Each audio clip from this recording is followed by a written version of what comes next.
Welcome to Takeover, the most underrated sports debate show on YouTube. Make sure you like and subscribe for weekly sports content. Well, Cam, they should already know, but just in case they're new here, my name is Josh. My name is Deandra. It's your boy Kim, and this is Takeover. Yeah, hey champ. Yeah, we play it all in night. Yeah, need it all in advance. The opposition know we're ready for it. Like a supper we eating, it won't be the last. Grind all the muscle, pull up. Yeah.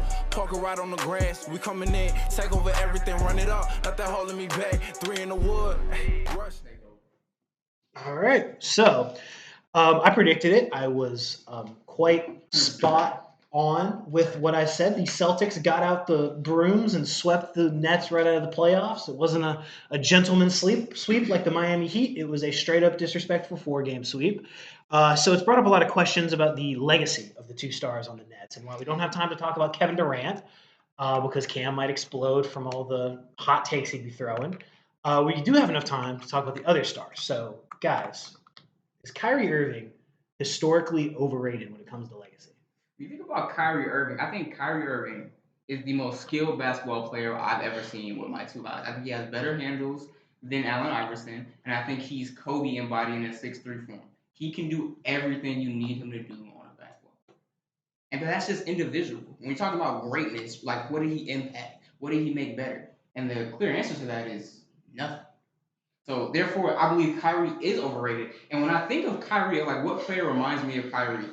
Kyrie has the same legacy to me right now as Odell Beckham Jr.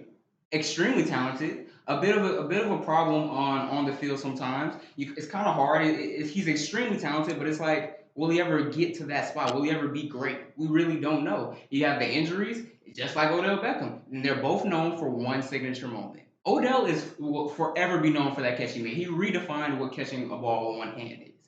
Kyrie will always be known for hitting that shot in Game 7. Both great, but those, when you think about their legacy, those are always going to be at the peak. Those are the things people are going to remember them for. Because other than that, it hasn't been too much for Kyrie. You look at what Kyrie's done so far after the shot. He demanded trade from Bron after Bron was talking about him. He went to the Celtics. He told his teammates that they were too young and didn't know what it takes to win. You know what I'm saying? He got injured again. They made it to the first round, and that team he told that was too young, they got to the Eastern Conference Finals. He wanted out of Boston. He went to Brooklyn, got injured again.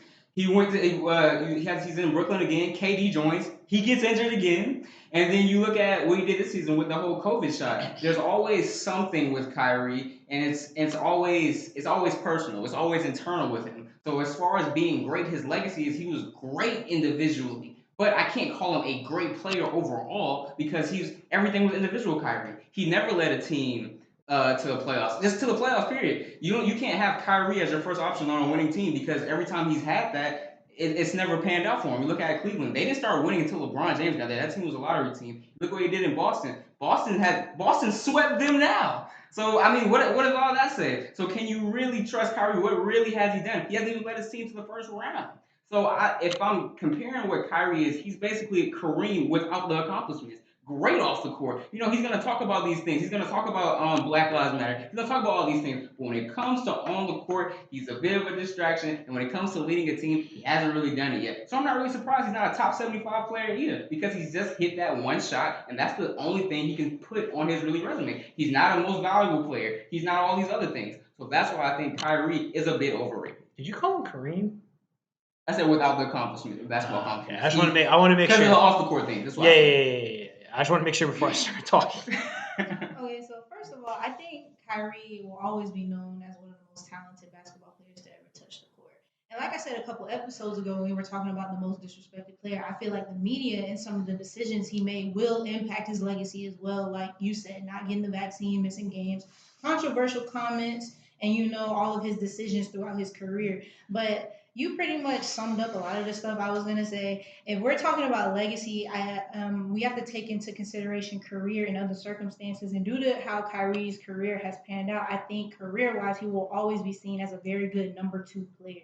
And when we look at Kyrie Irving's career, you kind of summed up most of the stuff. But in Cleveland, we saw how talented he was, and he had a big part to do with their championship. But the fact of the matter is, we weren't sure how far he could go without Braun. And you talked about the Celtics, him getting injured, and then the Celtics trying to fit Kyrie and Gordon Hayward back into the lineup with shot creators like Jason Tatum, Jaylen Brown, and Terry Rozier. Things didn't work out. Brooklyn gets swept, play alongside KD and James Harden. So throughout the years, we have definitely seen how talented Kyrie is. But as far as legacy goes, I don't see him as someone that can necessarily lead or galvanize a team like you were saying, like the Michael Jordan, Kobe Bryant, Draymond Green, Jimmy Butler, players of that nature. And I'm not saying that that's a bad thing. It's not a bad thing to be a very good number two player because not everyone can be that leader. Everyone has to play their role.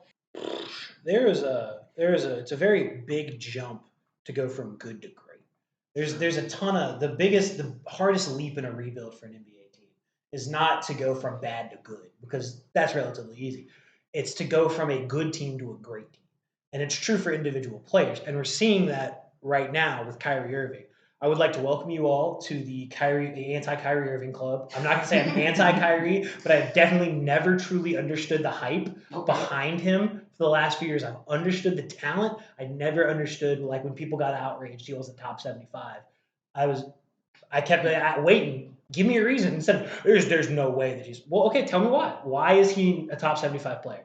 And you touched on it. He's got one shot. He hit one great shot, and it was a fantastic shot. It's going to go down as one of the best, last minute shots that we've ever seen. But other than that, I mean, feasibly, every time he leaves a situation, nothing changes. After he left Cleveland, Braun went back to the finals. After he left Boston, I'm pretty sure they went back to the Eastern Conference Finals. In Brooklyn last year when he wasn't playing, KD went to the second round, and they were a toenail away from really beating Milwaukee. So once he comes back, they get swept in the first round. I mean, I'm just saying, it seems like Kyrie, I'm not going to put it all on him because I think a lot of things went wrong with the Nets, and some of it was roster construction, and the other part of it was, Joe Harris being hurt. I think that really hurts. But when you're looking at Kyrie as a whole, he never proved himself as a number one option, but he doesn't want to be the number two. He wants to be the number one guy, but everybody's kind of trying to tell him, you're not a number one guy. He's never been a great playmaker. He's always been a pure scorer. And while that's really effective when you have somebody else like LeBron who can make plays for everybody else, when you have a guy like next to Kevin Durant where, he doesn't necessarily make plays for everybody else, sometimes he can bog an offense down. So historically speaking, I think Kyrie is going to dwell in the land of good point guards. I don't think he's all that towards the top of the rankings. Has Kyrie ever been a top 3 point guard to you in the league? No, I don't think so. I don't know. That was one thing I was trying to think back, and I was like, I can name other point guards that are way more impactful because again, points are great, but like he's never been a defender, he's never been a playmaker. I mean, Chris Paul makes his team better all the time. Yeah. Steph Curry is one of the best offensive forces of all time. And you've had so many other point guards that have just done more than him. So, I mean, go cry about it. So, sticking with basketball, the Memphis Grizzlies are playing the Timberwolves right now, and it's 3-2 this year in the the Memphis Grizzlies have this series lead, and it's 3-2. Guys, who do you have overall winning that series? It's been back and forth. A lot of blown leads, a lot of catching up, a lot of mistakes. Who's going to win the series in the end? This has been a fascinating series because it's two relatively young teams, one of them ahead of schedule and one of them arguably behind schedule, attempting to prove that they belong on this stage. And I kind of went back and forth on it, but in the end, I'm taking the Grizzlies in 7 because I trust their star players more than I trust Minnesota's star players. D'Angelo Russell, I don't know what to say about him. He's so hot and cold. Like when he's on, you're convinced he's the next superstar, but when he's off, you're like, he's regular. Yeah, have fun in China next year. Have fun. Shanghai Shark, it's legend, bro. Cat is Dr. Jekyll and Mr. Hyde. One game he shows up in the first 2 games of the series. He took 11 total shots, but then in the next 2 games, he's put up 33 and 28. Like he's so hot and cold as well, but it's even more pronounced because he's supposed to be that transcendent superstar. And while Anthony Edwards has shown plenty of hot flashes, he's still a bit of a heat check scorer. We saw it in the last game. He had 22 points on 20 shots. There's still an aspect of he's young and trying to kind of find his groove as a scorer. He's got the talent. It's just he's got to find who he is. When you look at Memphis, Ja Morant has not had a fantastic series, but he hasn't had a bad series. He's done what's been needed to do. He isn't shooting great from the field. He's averaging 20 points, but he's also averaging 10 assists. So he's doing what needs to be done. Right now, the best player in the series is Desmond Bane, because Desmond Bane's putting up 23 on like 57% shooting. And Desmond Bane has been working up to this for the past year and a half. So because of Ja, Desmond, and then you've also got Brandon Clark, who has just magically shown back up after a quiet regular season, I'm taking Memphis because I trust them just a little bit. All right, so let's get into it.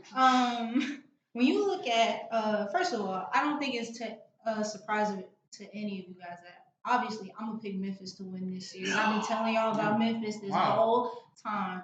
But when you look at the Minnesota Timberwolves, they are honestly a very questionable team that constantly makes silly mistakes. And I'm gonna choose a team.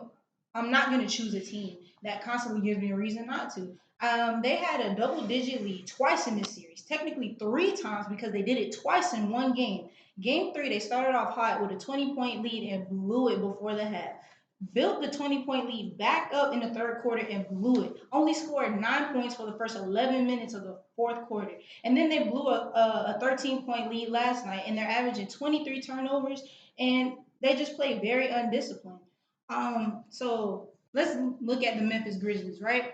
I'm gonna start off with this guy. This guy right here. I don't know if you can see it, but it's John Morant, obviously. In the midst of Ja struggling, he was asked about his performance, and you know what? He didn't complain. He didn't complain about physicality. He didn't make excuses. He simply says, "I'm not being John Morant," and he admitted that he was struggling with the Timberwolves defense, and he took the bad with the good. And in a pivotal game at home, he did what needed to be done. He gets a monster dunk over Malik Beasley to get momentum going for his team. He's making all of his free throws. He knocks down an important 3-point shot. And after Patrick Beverly was calling him too small, and after Cat was shushing the crowd, he went to score the last 13 points for the Grizzlies. And when it matters the most, Taylor Jones, or Jenkins, I said Jones, my bad. Taylor Jenkins takes Ja's side and says, "You know what, Ja, I need you to go get me a bucket." And he does exactly that. And he ends the game with 30 points, 13 rebounds, and 9 assists. And to be honest, that's what I want from the leader of my team, not to complain about it, but to go out and get it done. And one thing I would like to point out about the Memphis Grizzlies that I've alluded to before in prior episodes, they don't solely rely on one person to get going. In situations where Jaren Jackson Jr. is fouled out and John Morant is struggling, you have Brandon Clark who's hustling, getting blocks, getting steals, having 21 points and 15 rebounds, and you have Desmond Bane, like you said, who gets 25 points. So I have Memphis. I have the Memphis Grizzlies winning in 7, but I want to say something first. This series should have already been over. Yeah. The Timberwolves should have gentlemen swept the Memphis Grizzlies. And here's why. I believe that Memphis has a better team, but they've been almost outplayed until the very last minute of these games. It's been some type of like they let Memphis go on a 21-0 run without calling the timeout. There's a lot of dumb basketball. I've seen that happen a few times. There's a lot of dumb basketball going on in Minnesota. And even with the last play where Ja had mixed that layup, Anthony Edwards is gambling on a steal when I feel like it's a bit unnecessary. And you can kind of see that the Memphis Grizzlies have gone through that grit and grind because they've been in the playoffs before. And you can see these young guys from the Timberwolves haven't. So that's part of the problem. And one thing I'll also say is I'm kind of lower on the Memphis Grizzlies now that I've seen this series.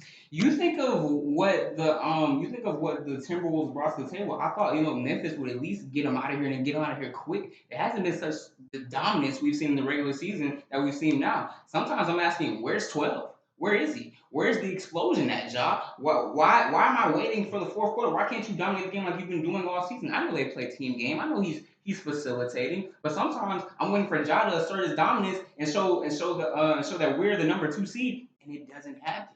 It doesn't happen. I see Bane. Bane is the best Memphis Grizzly right now. If I'm just judging off of this series, he's the best player on the Memphis Grizzlies. So I say it's 7 because I believe that they're gonna lose when they go back to Minnesota because that's how wishy-washy this series has been, and that's how give and take the Memphis Grizzlies are. What 12 are we gonna see? Are we gonna see the guy who dunked on the old guy and baptized him and had 18 and scored the last 18 points? Are we gonna see the guy with 6 points, shooting 2 for 7, missing free throws, going into the paint, getting blocked? Are we gonna see that job? What 12 are we gonna see? I'm all with the hoot and ha and raw. I know they're all turned up over there in Memphis, but can you win when it matters? And so far, they've struggled with this team. So I think it's going to be interesting. I think they'll edge it out in 7, but I am definitely watching the Memphis Grizzlies a little closer and kind of falling back on the hype train as well.